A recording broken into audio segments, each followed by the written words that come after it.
Cette vidéo s'adresse aux femmes qui sont dans la vingtaine, puisque du haut de mes 30 ans, je vais vous donner des conseils en tant que grande sœur que j'aurais aimé avoir quand j'étais encore dans ma vingtaine.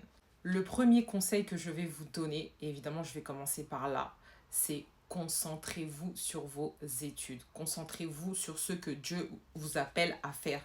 Votre mission, vous avez une destinée sur Terre et concentrez-vous sur les études que vous devez faire. Parce que sans ça, en fait, tu ne vas nulle part dans la vie.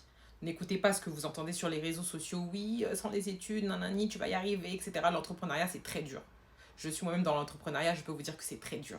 Deuxième conseil que je vais vous donner, évidemment, ne courez pas après les garçons. Si ce n'est pas la volonté de Dieu, tout ce que vous êtes en train de faire, c'est bloquer votre destinée, bloquer vos bénédictions, bloquer en fait tout ce que Dieu a prévu pour vous. Donc concentrez-vous sur vous. L'homme que Dieu a prévu pour vous va arriver en son temps, autant que Dieu a prévu pour vous. J'ai 30 ans, je ne suis pas encore mariée, mais je ne m'en fais pas du tout pour ça parce que je sais que Dieu a prévu quelqu'un pour moi de très précis. Vous voyez? Troisième conseil que je vais vous donner, évidemment le plus important, concentrez-vous sur votre relation avec Dieu. Pourquoi? Parce que c'est Dieu qui va vous guider, c'est Dieu qui va vous révéler votre raison d'être, c'est lui qui va vous guider dans chacun de vos pas, dans chacune de vos décisions.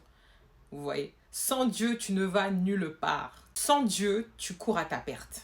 Voilà. Si je l'avais su plus tôt, franchement, il y a plein d'erreurs que j'aurais évitées dans ma vie. Mais gloire à Dieu, aujourd'hui, je suis son enfant et même le temps que Satan m'a fait perdre, il est capable de rattraper et il est déjà en train de le faire. Je vais vous expliquer même à la fin de la vidéo comment il a rattrapé ce temps dans ma vie. Quatrième conseil que je peux donner, c'est ne te compare pas aux autres. Dans le sens où ne te mets pas dans des états dépressifs. Si tu vois qu'un tel a réussi, toi t'en es encore là, un tel a déjà fait ça, toi t'es encore en bas.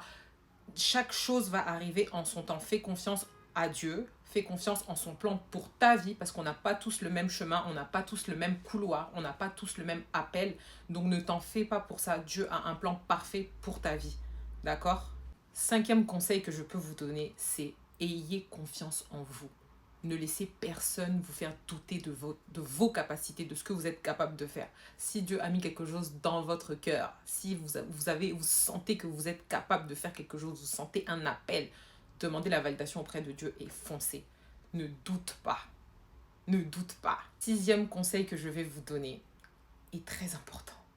Écoutez vos parents. Je sais, c'est pas facile, je sais, chacun a des qualités, des défauts. Je sais que ça peut être compliqué quand on commence à grandir, quand on commence à prendre de l'âge, on veut son indépendance, mais écoutez vos parents et particulièrement aussi votre mère.